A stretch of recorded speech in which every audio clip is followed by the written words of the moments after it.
বিধর্মীদের অনুসরণ পৃথিবীতে। এরপরে আমাদের ভারত উপমহাদেশে দেখবেন হিন্দুরা শ্রীকৃষ্ণের জন্মদিন উপলক্ষে জন্মাষ্টমী তারা পালন করে, জন্মাষ্টমী পালন করে, তারা জন্মদিবস পালন করে।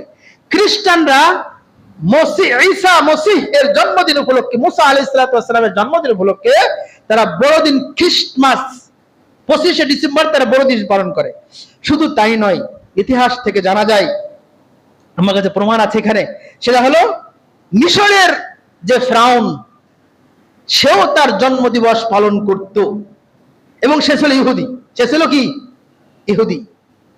তাহলে বোঝা যায় জন্মদিবস পালন করা এটা মুসলিমদের রীতি নয়, এটা হলো হিন্দু, খ্রিস্টান এবং ইহুদিদের রীতি এবং বেধর্মীদের রীতি। আর বেধর্মীদের রীতি চালু করতে, আমল করতে আল্লাহ নিষেধ করেছেন, আল্লাহ নবী নিষেধ করেছেন। আল্লাহ তাআলা বলছেন, ওয়ামাই ইয়াতাওয়াল্লাহুম মিনকুম ফাইন্নাহু মিনহুম, তোমাদের মধ্য হতে যে তাদের সাদৃশ্য গ্রহণ করবে সে তাদের অন্তর্ভুক্ত হবে।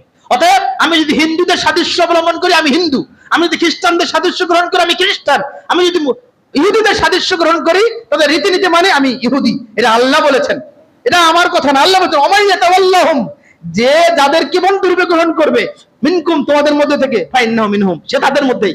রাসূল বলছেন মান তাশাব্বাহা বিকাউমিন ফাহুয়া মিনহুম, যে যে জাতির অনুসরণ করবে, যে যে জাতির পথ পদ্ধতি অনুযায়ী নিজেদের গড়ে তুলবে, সে তাদের অনুসারী বলে গণ্য হবে কিয়ামতের দিন। এরপরে রাসূলের অতিরঞ্জন প্রশংসা, রাসূল যা নয় তাকে তাই বলে প্রশংসা করে, অথচ রাসূলুল্লাহ তাকে নিষেধ করেছেন, লা তাতরুনি কামা আতরাতিন নাসারা, তোমরা আমাকে, নাসারা খ্রিস্টানরা যেমন ঈসা ইবনে মারইয়ামকে নিয়ে বাড়াবাড়ি করেছে যে ঈসা আল্লাহর পুত্র, মারইয়াম আল্লাহর স্ত্রী, নাউযুবিল্লাহ, তুমি ওই রকম প্রশংসার ক্ষেত্রে আমাকে বাড়াবাড়ি করো না বেশি। বাড়াবাড়ি করতে গিয়ে ঈদে মিলাদুন নবী এমন কিছু করে, যেমন মিছিল বের করে, জশ্নে জুলুস বের করে, তবরকের আয়োজন করে, বিশাল অনুষ্ঠানের আয়োজন করে, সিরাত মাহফিল আয়োজন করে। আপনি সিরাত মাহফিল আয়োজন করেন, অন্যদিন করেন, এখন এই দিন করতে হবে।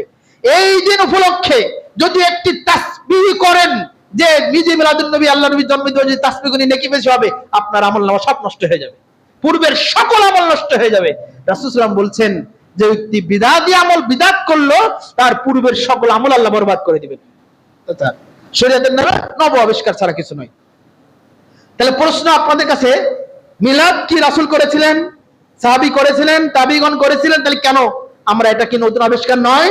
যেটা আবু আয়েশা রাদিয়াল্লাহু তাআলা আনহা বলছেন। তিনি আরো বলছেন 1718 নম্বর হাদিস, তিনি বলছেন মান আমিলা আমালান লাইসা আলাইহি আমরুনা ফাহুয়া রাদ, কেউ এমন আমল করলো শরীয়তের মধ্যে যে আমলের ব্যাপারে আমি মুহাম্মাদের কোনো নির্দেশনা নাই, সেটা প্রত্যাখ্যাত, বাতিলযোগ্য, অগ্রহণযোগ্য, সেটা আল্লাহ কবুল করবেন না।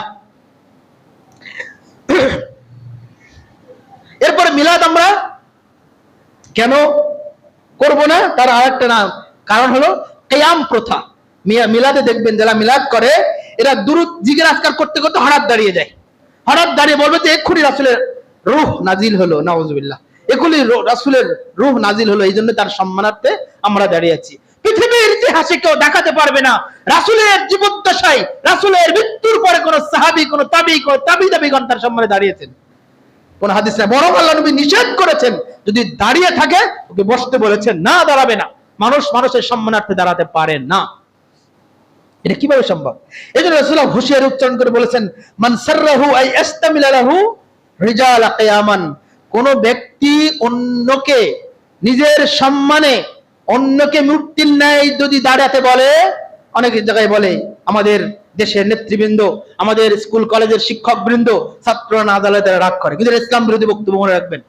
বলছেন যে ব্যক্তি ইন্না মান সাররাহু আই ইয়াতামাসসালা লাহু রিজালু কিয়ামান, মানুষদের মধ্যে যে ব্যক্তি এটা ভালোবাসে যে তার সম্মানে মূর্তির মধ্যে দাঁড়িয়ে থাকা হোক, সুতরাং নিরাপত্তা পালন করা হারাম, যাবে না। সুতরাং কারোর সম্মানার্থে দাঁড়ানো যাবে না। তাহলে কি হবে? ফালইয়াতাবাওয়া মাকআদাহু মিনান নার, তাহলে যে দাঁড়াচ্ছে সে যেন তার থাকার জায়গা জাহান্নামে করে নিল। আরেকটা হলো কেন আমরা মিলাদ করব না, এটা হলো বিধর্মীদের অনুসরণ।